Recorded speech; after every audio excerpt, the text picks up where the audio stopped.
2년 전 갑작스럽게 공황장애로 회사 밖으로 밀려난 후 너무 막막했어요. 내가 누구였는지, 어떤 성격이었는지, 뭘 잘했는지 등 나에 대한 것들은 까마귀 고기를 먹은 것처럼 전부 잊은 채 살았더라고요. 대학교 졸업 후 10년 넘게 회사 생활만 하다가 공황장애와 대인기피증으로 인해서 퇴사를 했더니 이직도 할 수 없었어요. 당장 생계가 막막한데 어디서부터 시작을 해야 하는 건지 무서웠습니다. 30대 중반 친구들은 결혼도 하고 아이도 낳고 회사에서 승진도 하는데 나는 제자리도 지키지 못한 채 아래로 추락하고 있다는 사실을 받아들이기 힘들었습니다. 2년 전에 퇴사를 했지만 그렇게 불안정한 상태로 1년이 흘렀어요. 2022년 작년에 인생을 뒤흔들 만한 사건이 생겼고 이렇게 살 바에는 내 손으로 끝을 내버리자 하는 극단적인 생각이 많이 들었습니다. 그래서 삶을 등지기 전 정말 마지막으로 할 수 있는 것들은 다 도전해보자는 이상한 용기가 생겼어요. 그때 제가 했던 노력으로 크게는 3가지가 있는데요. 독서, 글쓰기, SNS입니다. 독서부터 말씀드리자면 2022년 4월 13일 처음 책을 읽겠다고 마음먹고 난 후 1년 3개월 동안 총 206권을 완독했습니다. 처음 다짐은 매일 100페이지를 읽는 습관을 만들어 보자에서 시작했어요. 그동안 아예 책을 안 읽고 살았기에 책 읽기는 저에게 큰 도전이었죠. 당시에는 굉장히 무기력한 상황이어서 역동적인 건 할 수가 없었고 큰 돈이 안 들면서도 집에서 매일 꾸준하게 할 수 있는 것이 무엇인지 고민 끝에 내린 결론이 독서였습니다. 그래서 매일 100페이지를 읽었냐고요? 네, 맞습니다.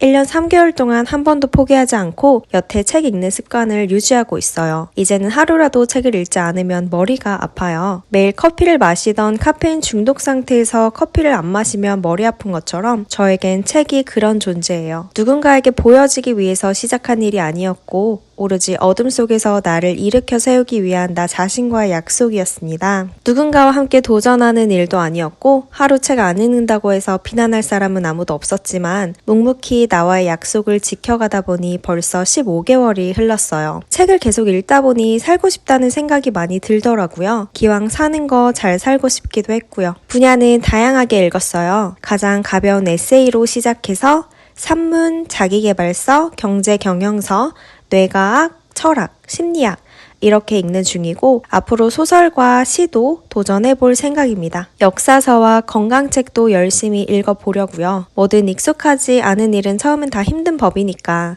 이제는 그 어려운 점들을 이겨내는 쾌감도 하나의 성취감이 되었습니다. 그 다음 글쓰기인데요. 글쓰기를 거창하게 시작하게 된 계기는 책을 계속 읽다 보니 작가라는 꿈이 생겼기 때문이에요. 에세이 작가로서 책을 꾸준하게 내고 싶었고 글을 쓰는데 저만한 이유가 있었어요. 제가 책을 통해서 살고 싶다는 생각을 하고 잘 살 수 있는 방법들을 배워 용기를 낸 것처럼 내 글이 누군가에게 힘이 되는 글이 되었으면 좋겠다고 생각했거든요. 누군가를 살리는 글쓰기를 하는 것, 그게 저의 근본적인 why입니다. 그런 마음으로 글을 쓰다 보니 본격적인 글쓰기를 시작한 지 1년도 안 돼서 첫 책을 출간하게 되었습니다. 감사하게도 예약 판매 기간 동안에 베스트셀러 딱지도 받게 되었고요. 그렇다고 해서 아직은 엄청 인기가 있고 유명한 책은 아니에요. 그래도 만족합니다.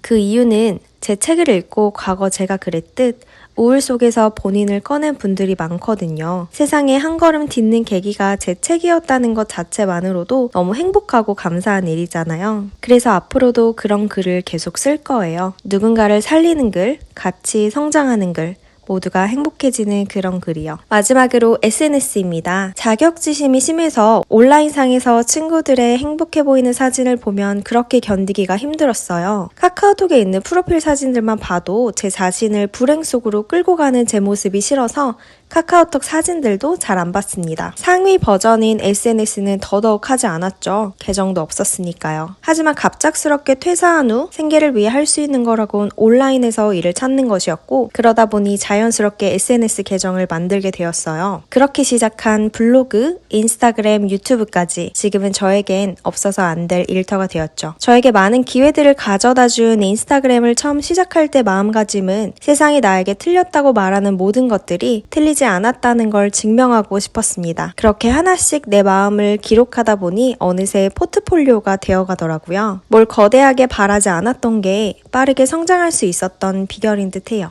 그냥 내 이야기를 누군가가 들어줬으면 하는 마음이 컸어요. 이 SNS를 키워서 돈을 왕창 벌고 싶다. 좋은 곳에 취직하고 싶다. 뭐라도 내 사업을 하고 싶다. 뭐 이런 마음은 아예 가지지 않았거든요. 그런 생각을 할 여유도 없었고요. 그냥 하루하루 드는 생각들을 기록하다 보니 어느새 알리사만의 느낌이 풍기는 계정이 되었어요. 저도 모르게 브랜딩을 하고 있었던 거죠. 팔로워 수가 늘어나다 보니 책 출간, 많은 강연들, 온라인 및 오프라인 강의, 커뮤니티 운영까지 많은 기회들이 찾아왔습니다. 기회가 찾아오다 보니 돈도 자연스레 따라왔고 자신감과 자존감이 향상되면서 불안함이 많이 줄어들었어요. 이외에도 물론 여러 가지 노력들이 있죠. 불안함이란 한순간에 잠재울 수 있는 게 아닙니다. 오랫동안 꾸준하게 노력해야 하고 나 자신을 계속해서 돌봐야 해요. 포기하고 싶은 순간들은 매일 몇십 차례씩 찾아오죠. 그럴 때마다 무너지기도 하면서 멘탈을 키워나갔어요. 세상은 저에게 나이가 많다고 가스라이팅을 해댑니다. 그 나이에 뭘 새롭게 도전할 거냐고, 아직도 철이 덜 들었다고, 왜 저렇게 인생을 지 맘대로 사냐고 합니다. 제 인생인데 제 맘대로 살면 안 되는 이유라도 있는 건지 묻고 싶습니다. 여기서 모든 걸 포기해버리기엔 살아갈 날이 너무나도 많은걸요. 전 아직도 제가 살아온 시간보다 살아갈 시간들이 더 많다는 걸 압니다. 그래서 제 자신을 불구덩이 속으로 놓아버릴 수가 없어요. 지금 당장 드는 불안함 때문에 평생을 불행으로 내던지지 마세요. 여러분은 여러분의 인생을 지킬 의무가 있습니다. 다른 사람들이 손 내밀어주지 않는다고 슬퍼하지 마세요.